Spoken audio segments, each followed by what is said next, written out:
Hello lovely people, welcome back to my channel Ans EduWord. Today we are going to discuss some important questions of life processes chapter of class 10th bio. So the first question is, what outside raw materials are used by an organism? एक organism के द्वारा कौन सा raw material use किया जाता है? तो the important raw material used by heterotrophic organism are food and oxygen, but autotrophic organism use carbon dioxide, mineral and water. Why is energy required by an organism even during sleep? अगर कोई एक organism, कोई एक प्राणी सो रहा होता है, कोई एक जीव सो रहा होता है, फिर भी उसके सोते टाइम भी एनर्जी की ज़रूरत हमें क्यों पड़ती है? तो हमें ज़रूरत एनर्जी की इसलिए पड़ती है क्योंकि this is because even when an organism is asleep various biological processes keeps on occurring in its body which requires energy. क्योंकि बहुत सारे बायोलॉजिकल प्रोसेसेस फिर भी चल रहे होते हैं हमारी बॉडी में, जिसके लिए हमें एनर्जी की ज़रूरत होती है. Question is, give the energy transformation that takes place in the process of photosynthesis.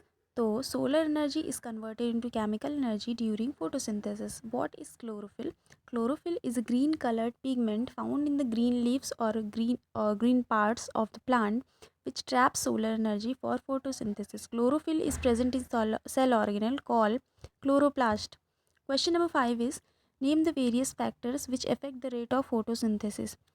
Answer is, the factor that affect the rate of photosynthesis are light, water, temperature and carbon dioxide. इसमें हमें ऐसे 4 factors या ऐसे factors बताने हैं जो कि photosynthesis की रेट को अफेक्ट करते हों.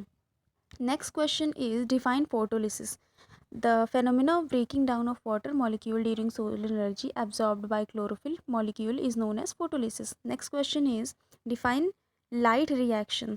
ऐसा केमिकल रिएक्शन जो लाइट की प्रेजेंस में होता है या लाइट डिपेंडेंट होता है उसको हम लाइट रिएक्शन या लाइट डिपेंडेंट रिएक्शन कहते हैं, जो कि क्लोरोप्लास्ट के ग्रेना पार्ट में होता है.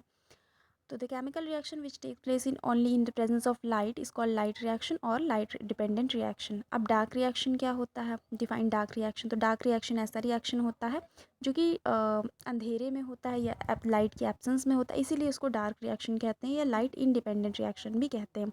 It takes place in the stroma of chloroplast. What are peristaltic movements? क्या होते हैं पेरिस्टाल्टिक मूवमेंट? तो the contraction and expansion movements of the wall of food pipe are called peristaltic movements. This movement pushes the food in forward direction in the alimentary canal. Next question is, which is the largest gland in the human body? Human body में largest gland कौन सी होती हैं? तो हम सब जानते हैं कि liver is the largest gland.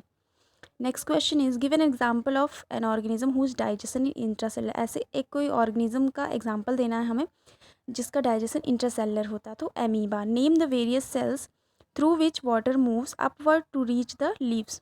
तो water absorbed by root hairs moves through epidermis, then root cortex, then endodermis, then root xylem, then stem xylem and then xylem in the leaf. तो हमें बेसिकली स्टेप्स बताने हैं, तो इसमें हमने एक flow chart की हेल्प से स्टेप बताए हैं कि कैसे वाटर जो है वो लीव्स तक पहुंचता है, पत्तियों तक पहुंचता है.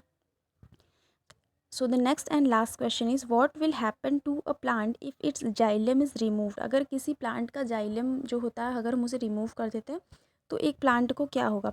The xylem tissue transports water and minerals from the soil to the leaves of the plant for photosynthesis.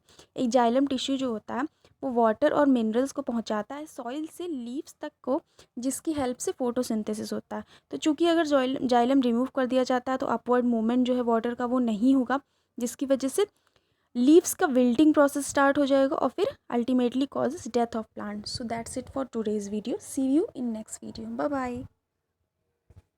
Thanks for watching.